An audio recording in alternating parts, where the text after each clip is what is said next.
Hikaru Nakamura played Wesley So in the American Cup, and this game was absolutely ridiculous. I haven't been following this tournament, but I did catch the end of this game, and it was so mind-boggling that I wanted to share it with you guys. And yes, we will talk about the stalemate at the end, but let's go ahead and see what happened in this game. So it's 90 minutes, and there is 30-second increment. They play an English opening, and we get the 4 knights variation of the English.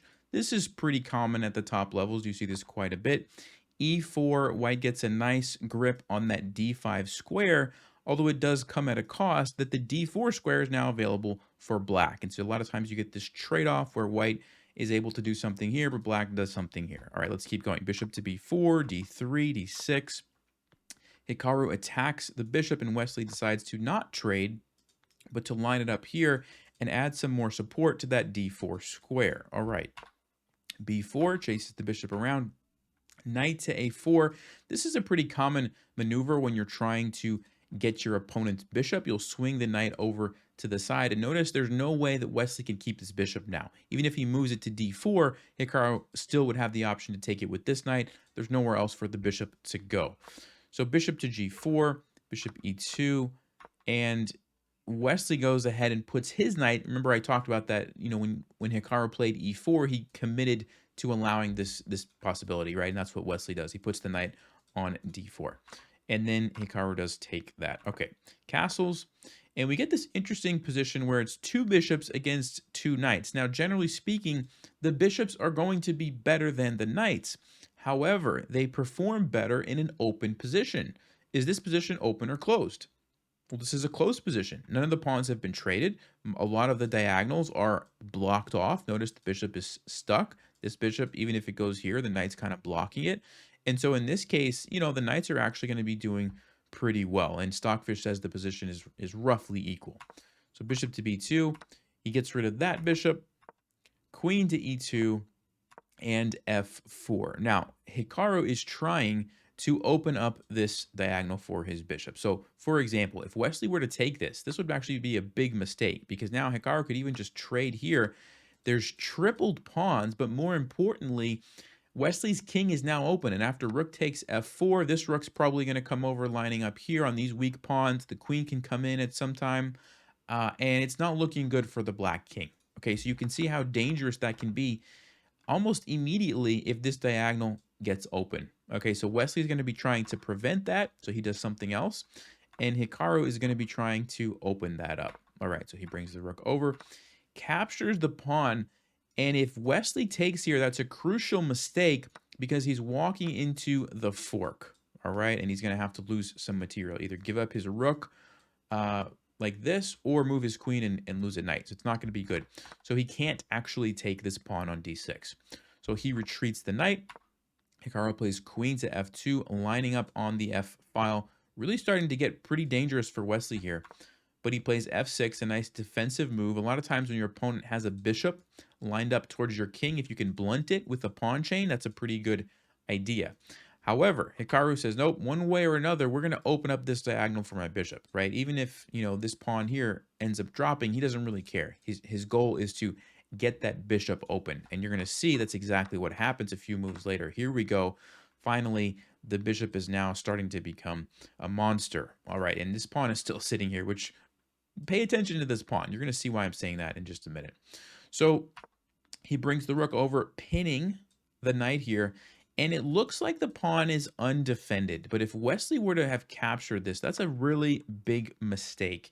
If you would like to pause, what's so bad about this for Wesley, and what would Hikaru have played here? All right, well, if you had a chance to look at that, the move is bishop takes E5. Of course, the queen doesn't want to take because the rook would take the queen. So he has to take with the rook. And now the follow-up move, queen takes F4, actually pins the rook to the queen. So if it tries to just kind of move somewhere, like let's just say back here, you lose the queen. Now you might be thinking, well, wait a second, what about rook to D5 or rook to E6? Because both of those moves defend the queen. But in addition to this threat, there is another threat lurking in the position. So let's say that Wesley would have went here. What would Hikaru have played? Well, the move is queen to F7 check, forces the king to go over, and now there's a back rank checkmate, rook to E8. and Wesley's in trouble. He takes, and the queen comes in, and this is simply checkmate. Okay, so there's back rank mate threat as well. And the same thing here. If this happens, queen to f7 again is going to lead to a win. This time you can simply just take the rook if you want. And then the only other thing Wesley could have tried would have been something like this to defend the rook. But then again, queen to f7, same thing, right? And we're going to see, if you'd like to pause, what's the winning move here for Hikaru? If you had a chance to look at that, queen takes e8, beautiful queen sacrifice, and after the rook takes, this again leads to a back rank checkmate. Okay, so all that was if Wesley would have taken the pawn on d6, right? Queen was going to capture after the bishop trade, and it was all over. But he wisely plays queen to d5, and he avoids that pin on his queen by not taking the pawn, right? He just moves it here. So that was a good move. And queen to e2. Knight goes to c4, a nice little outpost for the knight, also lines up on the queen. But by doing this, look carefully, he's giving Hikaru the option to trade his queen for 2 rooks. And Hikaru does go for that trade. And this is where the game starts to get interesting, because now we have a real imbalance in the position, right? The 2 rooks for the queen and the bishop for the knight, and there's this random pass pawn, and now black's king is kind of coming out, and it starts to get really, really interesting. So Hikaru plays rook to e7 check, and Wesley has to make a tough decision about where to move his king to. He has 1, 2, 3 options. If you're playing in this position as black, what do you think you would play? All right, well, if you had a chance to look at that, the only move here was king to g6, which Wesley did play. And the reason that both of these moves don't work, I will show you. If you go here, you walk into rook takes g7 with check. You don't want to go in the corner because then you're setting yourself up for the discovered check. Rook to g5 check actually just wins your queen. And if you go to f8, you're actually going to get checkmated. Rook takes f4 simply leads to checkmate. For example, after the king goes over, check and checkmate. So that's pretty nasty. And then going back here, king to f8 also ends in a similar fashion. Rook takes check, and if you go over, there's another checkmate. Okay, so lots of bad things were happening if black decided to retreat the king. So Wesley sees that and plays the only move, king to g6. Hikaru takes the pawn with check. And here Wesley could have played one of 2 moves that would have been fine. He decides to go for king to h6 to just hold on to his pawn. Now, notice his king. It doesn't have a lot of places to move to, right? The rook is cutting it off. It only has this one square, and you're going to notice that's going to come back up in just a little bit here. So let's see what happens. Hikaru retreats the bishop. So this whole time the bishop was under attack, but because there was, major threats on black's king, black never had time to take it. But now king has kind of found a little bit of shelter. This is a legitimate threat. And so Hikaru decides to retreat the bishop, probably because now he doesn't have to worry about it. It's defended by the rook. The queen's not going to be able to attack it. Even if it does, he doesn't care because it's defended. Whereas if you move the bishop like to c3 or to f6, it's probably going to get chased around by the queen. And so I think that's a good decision. He just leaves it there, defending his rook, keeping the king kind of trapped. And here, Wesley makes a mistake and plays knight to e3. Now, he was supposed to just get rid of this pawn, take it with the queen. The game was going to go on. It was pretty equal. According to the engine, this is dead equal. And with best play, it would be a draw. Still pretty tricky position. But Wesley plays knight to e3. And at first glance, it looks like a pretty nice move. You're threatening the rook. You're creating this threat here, which it's defended temporarily. But if that rook ever moves, you would have checkmate. Looks like a very nice move. Defended by the pawn. Like, what could be wrong with this? Well, if you haven't seen this game already, what do you think Hikaru played here? All right, if you had a chance to look at that, the crazy move, and he played it very quickly, h4. It's a brilliant move for a good reason.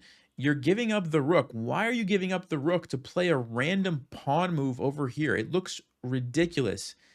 Here's the idea. Knight takes the rook, and black has a checkmate threat. See if you can see it.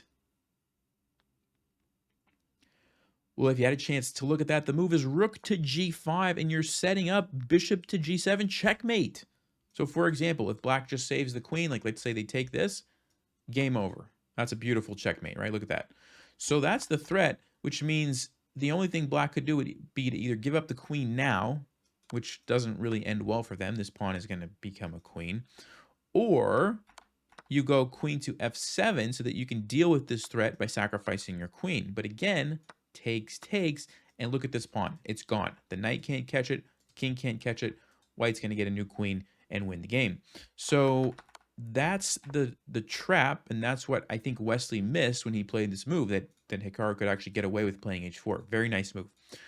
However, game is not over, and Wesley finds queen to d3 to stay in the game. And now, if Hikaru tries the same plan, setting up the checkmate, Wesley's going to have time to take here with check, and then grab the bishop before it can deliver the checkmate, and now Wesley is winning. He's got the queen and the knight. So Hikaru doesn't have time. All right, so nice move by Wesley to stay in the game. Okay, rook takes f4. His rook was under attack, so he takes this. Now, if you look carefully at this position, you might notice something about the king and the bishop. The bishop is no longer defended by the rook because it just moved. Also, if black wants, and he does play this, there is a fork. Queen here, and it looks like this bishop is gone. So why would Hikaru do this? Well, the idea is that after he moves the king, the two rooks and this passed pawn are actually going to be enough counterplay that he can get away with sacrificing his bishop. Now, that being said, he has to make a decision here. Does he move the king to f2 or does he move the king to h2?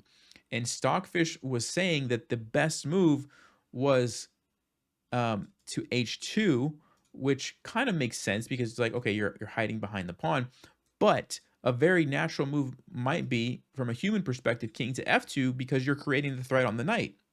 And a lot of times, you know, when you're choosing where to move somewhere, if you can move to a place that attacks something else, that's pretty good, right? So that's what Hikaru decides to do, but you can see it was not the correct move.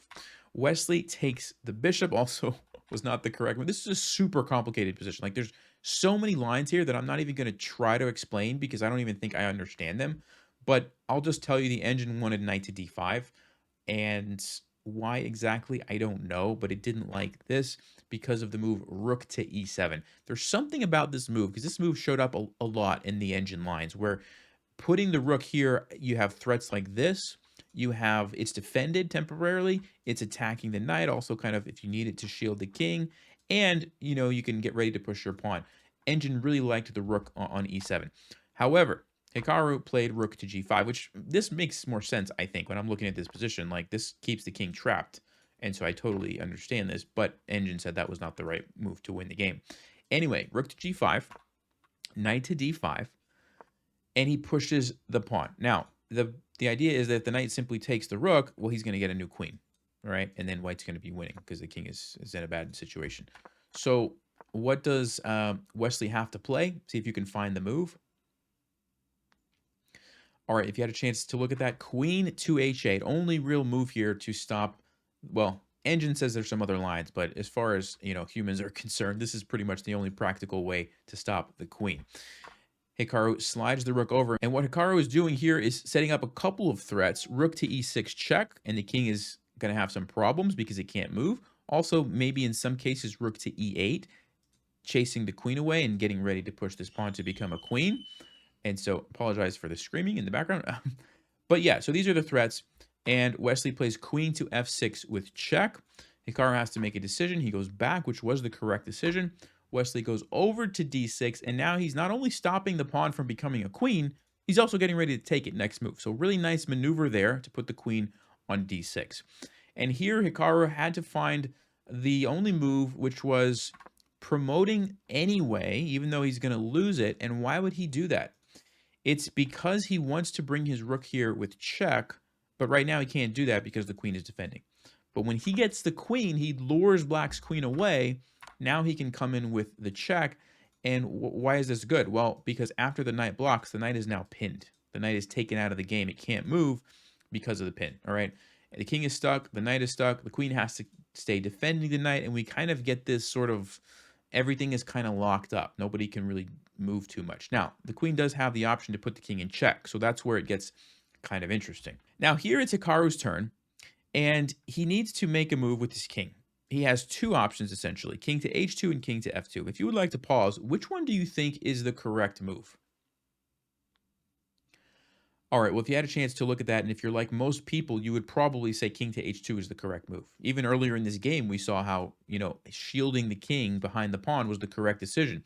Now, it's not. It's the wrong decision now, which is fascinating to me because when I look at this, I think, man, there's no way in the world I would want to play this move, right? Like bringing your king out to where the queen can just check it doesn't make sense. But it's actually the best move for white. This is what he needed to play.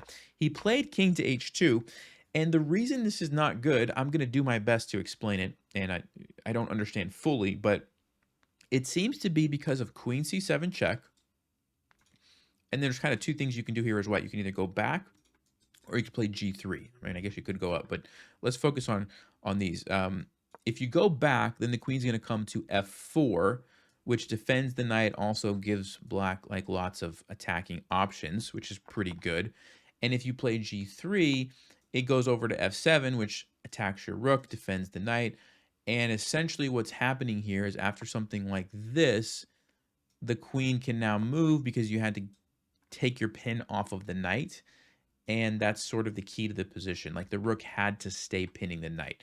So anyway, long story short, allowing this queen c7, queen f7, or queen f4 maneuver was actually good for black. Whereas when you go to f2, the same kind of thing doesn't quite exist. Now, yes, there is a check down here, but this is different. You can actually just move your king up. And yes, there's some checks. You just keep moving your king up, and you just run all the way up here, and the only thing black can do is continue to put you in check. Now, there's one crazy line here, just to give you an idea of how complicated this position was. Check, you go here, the queen takes on h4, and now you play rook to g8, because the knight's pinned, he can't take you. I mean, this is just a wild position, but supposedly it's just a draw.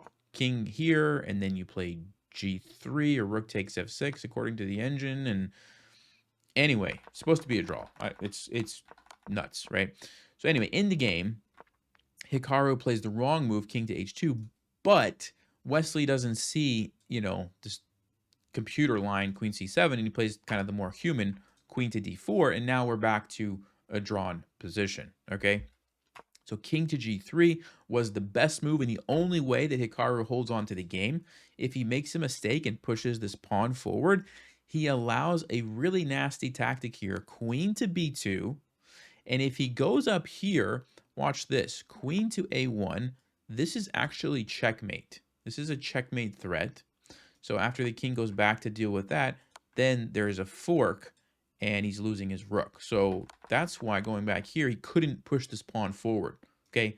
So he plays the right thing, king to g3, and now we just end up with a bunch of checks. There's really nothing that black can do, and also white is kind of stuck as well. And then we get, wait for it, queen takes h4 by Wesley. And yes, that is defended by the king. Why would he give up his queen? Because he's forcing Hikaru to take it. And look carefully at the position. Can't move, can't move, can't move, can't move, can't move because it's pinned, but he's not in check. That's a stalemate. And so the game is a draw. Really nice way to finish it off. Not something that you see every day. And so that's why Hikaru stalemated Wesley. Not because it was an accident, because he had to take the queen, right? If he doesn't take the queen, he just loses the game because Wesley's going to take his rook. So that's the stalemate. Fascinating game, super complicated game, but ultimately we end up with what I think is a pretty fair result for that game, that they get a draw. So I hope you guys enjoyed that recap, and I will see you next time. As always, stay sharp, play smart, take care.